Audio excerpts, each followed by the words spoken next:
సాగర్ అన్న పేరు పిలిచినా పిలవకున్నా పట్టించుకోడు. ఎప్పుడు కూడా మా సాగర్ అన్న గ్రౌండ్ లోనే ఉంటాడు, నాకు అండగా ఉంటాడు, నా గుండెల్లో ఉంటాడని చెప్పి సందర్భంగా తెలియజేస్తా ఉన్నా. మా బాలకృష్ణ అన్న నేను ఎప్పుడు కూడా రాజకీయాల్లో ఉండా, ఓన్లీ సర్వీస్ చేస్తా అంటాడు. సర్జన్ లో ప్రతి నెలకొచ్చి వాళ్ళది ఒక ట్రస్ట్ ఉంది. ఆ ట్రస్ట్ ద్వారా పేదవాళ్లకు అంటే నిత్యావసర వస్తువులు సరఫరా చేస్తాడు. వారికి కూడా హ్యాట్సాప్ తెలియజేస్తా ఉన్నా. మరి అదే విధంగా మా మాజీ కౌన్సిలర్ మా తమ్ముడు ఎల్లప్పుడూ నా వెంబడే ఉంటాడు, మా సోదరులు మాజీ కౌన్సిలర్ రమణ గారు, అదే విధంగా మాజీ సర్పంచ్ శ్రీకాంత్ అన్న, ఇవాళ అక్షయ్ అన్న, శ్రీకాంత్ అన్న, అదే విధంగా మా మాజీ కౌన్సిలర్ మన నాగరాజన్న, బాలకృష్ణ అన్న, మహేందర్ అన్న, వీళ్ళందరూ కలిసి కూడా మన మోహన్ నాయక్ గారిని తీసుకుంటే బాగుంటుంది అని దాదాపు ఒక 1 మంత్ నుంచి కూడా మరి ఎంబడబడడం జరిగింది. మరి నేను ఎప్పుడు కూడా నేను మొట్టమొదటి నుంచి సోషల్ సర్వీస్ యాక్టివిటీ స్టార్ట్ చేసినప్పుడు నేను ఎప్పుడు కూడా అంటా, సేవా కార్యక్రమాల్లో పోటీ ఉండాలి, నాకన్నా ఎక్కువ చేసే వాళ్ళని ఎప్పుడు కూడా అప్రిషియేట్ చేస్తా, హ్యాండ్స్ అప్ చేస్తా అన్నా. మరి ఇవాళ మెదక్ జిల్లాలో ఏకైక మంచి అంటే కొంతమంది నన్ను చూసి చాలా మంది సోషల్ యాక్టివిటీ స్టార్ట్ చేశారు, కానీ ఎలక్ట్ కాగానే పనిచేసి. కానీ మోహన్ నాయక్ అన్న మరి నా స్టైల్లోనే పోతున్నాడు కాబట్టి hats off Mohan Nayak, doctor Mohan Nayak అన్నకు. మరి ఇలాంటి వాళ్ళు రాజకీయాల్లో ఉంటే నాకు రాజకీయం ఇంట్రెస్ట్ లేదన్నాడు. నేను ఫోన్ లో మాట్లాడడం జరిగింది. అలా సడన్ ఇక్కడ దగ్గర రాగానే అందుకన్నా మీరు వస్తున్నారన్నా, మొత్తం నాకు వేరే పార్టీలకి వెళ్ళి ఫోన్లు వస్తున్నాయి అన్నాడు. అంటే మేము కలర్ పూసి వదిలిపెట్టే వాళ్ళం కాదు, పని చేసే వాళ్లకు నా గుండెల్లో పెట్టుకొని చూసుకుంటాం.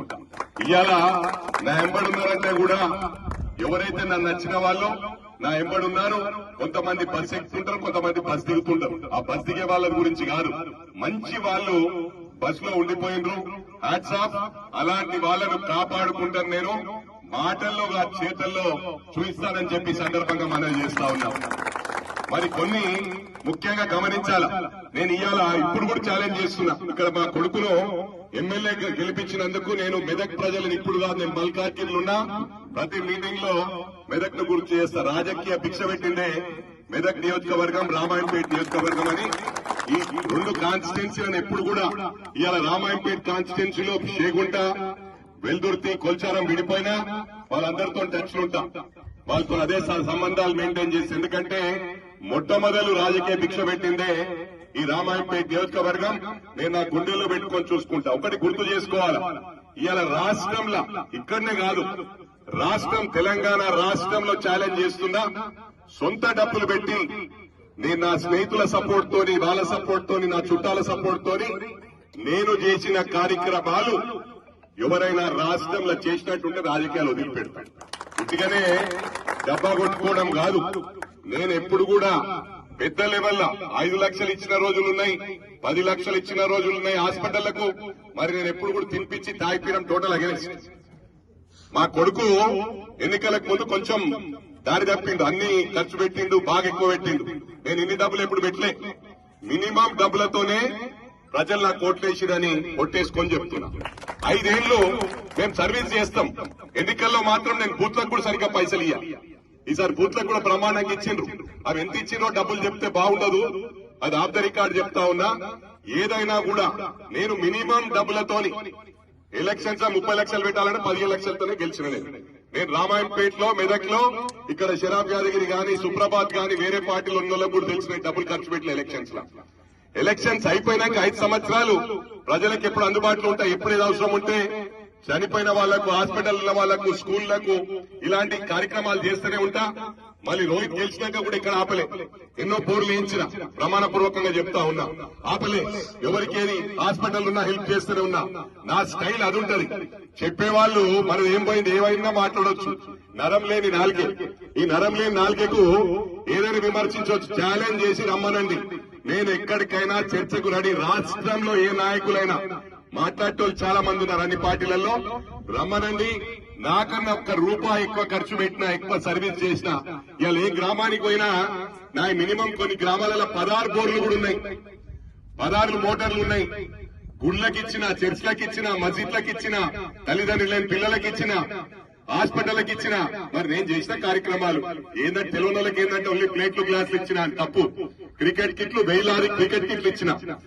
ఆ రోజే ఎప్పుడో నేను 2000 పాలిటిక్స్ లకు రాకముందే అజారుద్దీన్ తీసుకొచ్చి, ఇండియన్ కెప్టెన్ అజారుద్దీన్ తీసుకొచ్చి మెదక్ల క్రికెట్ కిట్లు ఇచ్చిన. ప్రతి గ్రామంలో ఇచ్చిన, ప్రతి గ్రామంలో వాలీబాల్ ఇచ్చిన.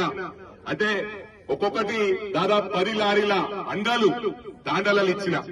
ప్రతి తాండకు కూడా ఎంతో అంత కొన్ని దాంట్లకు ₹1,00,000 ఇస్తే ఆ రోజుల్లో 25,000 కూడా ఇచ్చిన. ఆ రోజుల్లో 25,000 అంటే 25,000కి చేగుంటాల ఇక్కడ రామాయంపేటలో కూడా ఎక్కడ వస్తున్నాయి జాగా.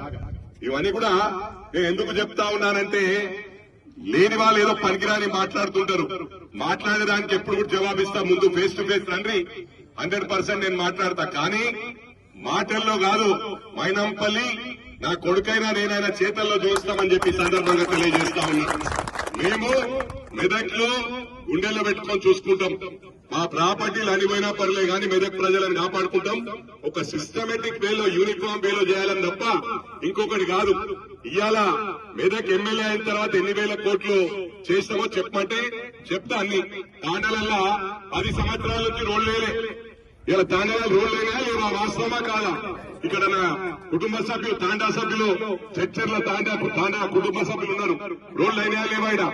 ఏం రమేష్ రెడ్డనా ఎన్నైనా తాండాలు? గతంలో ఎన్ని సంవత్సరాల నుంచి లేవు తాండాలు?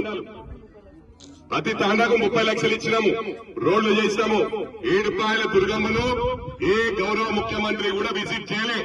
ఫస్ట్ మన గౌరవ ముఖ్యమంత్రి రేవంత్ రెడ్డి గారు తీసుకొచ్చి 35 లక్షల రూపాయలు ఇచ్చిన ఘనత కూడా ఈ ప్రభుత్వానికి దక్కిందని చెప్పి సందర్భంగా తెలియజేస్తా ఉన్నా. మరి అదే కాకుండా 35 కోట్లు ఇచ్చిన ఘనత ఈ ప్రభుత్వానికి దక్కింది. అదే కాకుండా 29 కోట్లు మెదక్ చర్చ్ అంటేనే ఏషియాలోనే నంబర్ 2 ఉన్నదాన్ని ఇంతవరకు ఏ ముఖ్యమంత్రి రాలే. మన ముఖ్యమంత్రిని తీసుకొచ్చినాం. ఇవన్నీ కూడా గమనిస్తా ఉన్నారు ప్రజలు.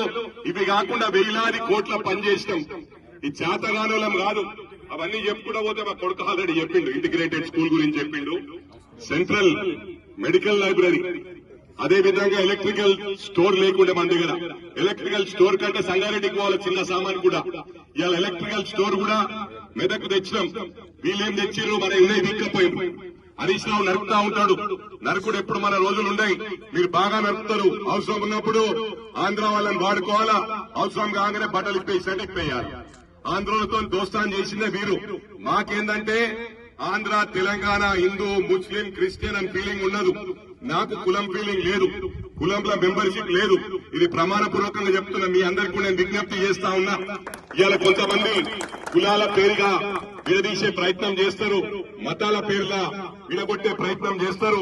ఇవన్నీ కూడా గమనించి రాష్ట్రాల పేరు మీద విడగొట్టే ప్రయత్నం చేస్తారు. మొన్న మహా న్యూస్ మీద అటాక్ చేసిండు. మరి అదే విధంగా ఏబిఎన్ ఆంధ్రజ్యోతికి ధమ్కి ఇచ్చిండ్రు. మరి వీళ్ళని వాడుకుందే వీళ్ళు ఎక్కువ, గతంలో వాడుకుందే వీళ్ళు ఎక్కువ, దోస్తాన్ చేసిందే వీళ్ళు ఎక్కువ. ఇది మంచి పద్ధతి కాదు. మనకు రాష్ట్రాల ఫీలింగ్ వద్దు. ఆ రోజు కేసీఆర్ గారిని అడిగిన, ఇవాళ మీరు రాష్ట్రాల ఫీలింగ్ ఉంది, నేను మీ పార్టీలకు రానంటే నాకు రాష్ట్రం ఫీలింగ్ లేదు, ఓన్లీ అభివృద్ధి కోసం విడిపోయినాం, డెవలప్మెంట్ ను దృష్టిలో పెట్టుకొని విడిపోయినామన్నారు. కానీ ఇవాళ అంతా అయిపోయినాక కాంట్రాక్ట్లు ఇచ్చిండ్రు వాళ్ళకే, అన్ని వాళ్ళకే ఇచ్చిండ్రు. బర్త్డే పార్టీలకు వాళ్ళ పార్టీలకు కేటీఆర్ పోయిండు. ఇవాళేమంటారు? మళ్ళా ఆంధ్ర తెలంగాణ అంటారు. మళ్ళా నిన్న ఒక మాజీ మంత్రి మాట మార్చి ఆంధ్రోలు మమ్మల్ని బాగా లైక్ చేస్తారంటారు. అంటే నరం లేని నాలుకే ఇష్టం ఉన్నట్టు మాట్లాడొచ్చు అని చెప్పి అడుగుతున్నారు. మంచి పద్ధతి కాదు. ఈ విభేదాలు దేకండి. రాజకీయంగా ఉంటే రాజకీయంగా ఎదుర్కోండి తప్ప వ్యక్తిగతంగా మాట్లాడితే ఎవరు మాట్లాడినా ఇవాళ మేము కార్యకర్తలకు కూడా చెప్తా ఉన్నాం. మొత్తం రాష్ట్రంలో, తెలంగాణ రాష్ట్రంలో వ్యక్తిగతంగా మన ముఖ్యమంత్రినన్నా ఎవరినన్నా ఇంట్లో గుసాయించుకుంటుంది. అయితే కేసులు తట్టుకోలేము మనం. మేము ఉద్యమం చేస్తాం, మేము అన్నిటికీ తయారున్నామంటారు. ఎక్కడ ఇవాళ కుల సంఘాలు, ఉద్యోగ సంఘాలు, టీచర్లు అందరు కలిస్తే తెలంగాణ వచ్చింది. ఎంజాయ్ చేసేది మీ కుటుంబం. మీ ఇంట్లోకి ఒక్కరైనా పోయిర్రా? అగ్గిపెట్ట దొరకలే అని చెప్పి శ్రీకాంత్ పంపించారు మీది. అది మీ చరిత్ర. ఇవన్నీ కూడా ప్రజలు గమనిస్తా ఉన్నారు. కాబట్టి నేను ఇక్కడ క్యాడర్ కూడా చెప్తా ఉన్నా, ఎవరైనా వ్యక్తిగతంగా మాట్లాడితే వదిలిపెట్టకండి. మీరు భయపడితే అవసరమైతే నా మీద వేసుకుంటా కేసు. నా మీద 100 కేసులైనా నేను వెనుక గాను ఈ సిస్టాన్ని మార్పాలా, ఈ అవకాశ రాజకీయాలను మార్పు రావాలని చెప్పి కూడా ఈ సందర్భంగా తెలియజేస్తా ఉన్నా. మోహన్ నాయక్ అన్నకు మాటిస్తా ఉన్నా. మోహన్ నాయక్ అన్న పొద్దున మాట్లాడినప్పుడు నేను దాదాపు ½ అన్ అవర్ పట్టింది కన్విన్స్ చేయడానికి. కన్విన్స్ చేసినాక అన్నాడు, నేను ప్రతి తాండా ఈ రోజు నువ్వు తిరిగి 17th నాడు పెద్ద ఎత్తున జాయిన్ అయితన్నా. ఈ రోజు నా ఒక్కొక్కరికి కండవా నేనన్నా కండవా వేసి వెళ్తాము. వేసి వెళ్ళాక కాంగ్రెస్ తరఫున పోయి అందరు రిక్వెస్ట్ చేయండి, అన్ని తాండాలు ఏకం కావాలి. మొత్తం తప్పకుండా నేను అందరినీ కూడా విజ్ఞప్తి చేస్తాను. ఎప్పటి నుంచో ఎన్నికలకు మునుపు ఎంపీ ఎలక్షన్స్ లో కూడా చాలా మంది సర్పంచులు, ఎంపీటీసీలు, జెడ్పీటీసీలు జాయిన్ అవుతా అంటే కొంతమంది ఆ విలేజ్లలో మేమన్నా ఎన్నికల్లో కష్టపడ్డాం, అందుకు వాళ్ళు వస్తే మాకు ఇబ్బంది అవుతుందంటే నేను ఆపిన. ఇవాళ వీళ్ళకు కూడా రిక్వెస్ట్ చేసిన, ఎవరైనా వస్తా ఉంటే వాళ్ళ గుర్తింపు వాళ్ళకి ఇస్తాం. మీ గుర్తింపు మీకు ఉంటది. ఈ పార్టీలో ఒకటి నేను విజ్ఞప్తి చేస్తా ఉన్నా, నేను 40 సంవత్సరాల నుంచున్నా, 50 సంవత్సరాల నుంచున్నా కాదు. బుల్లెట్ దిగిందా లేదా లెక్క అని ఎంత చేశాడో లెక్క. ఇవాళ ఉదాహరణకు నేనే కొత్తగా వచ్చినప్పుడు నా వర్క్ చూసి నాకు గుర్తింపు వచ్చింది. అదే విధంగా మీరు వర్క్ చేయండి. రేపు మళ్ళా కాంగ్రెస్ మాతోనే వచ్చిందనే విధంగా ప్రతి ఒక్క కార్యకర్త కృషి చేయండి. మీకు అండగా ఉంటా. ఈ లోకల్ బాడీస్ లో మన సత్తా చాటుకోవాల్సిన అవసరం ఉంది. 17వ తారీఖున పెద్ద ఎత్తున ఓ 2000 మందితో మన డాక్టర్ మోహన్ నాయక్ గారు జాయిన్ అవుతా ఉన్నారు. ఆ రోజు పిసిసి అధ్యక్షులు, అదే విధంగా ఇన్ఛార్జ్ మంత్రి వివేక్ వెంకటస్వామి గారు ఇద్దరు కూడా రావడం జరుగుతుంది.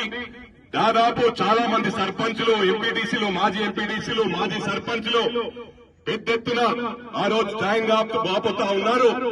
ఆ రోజు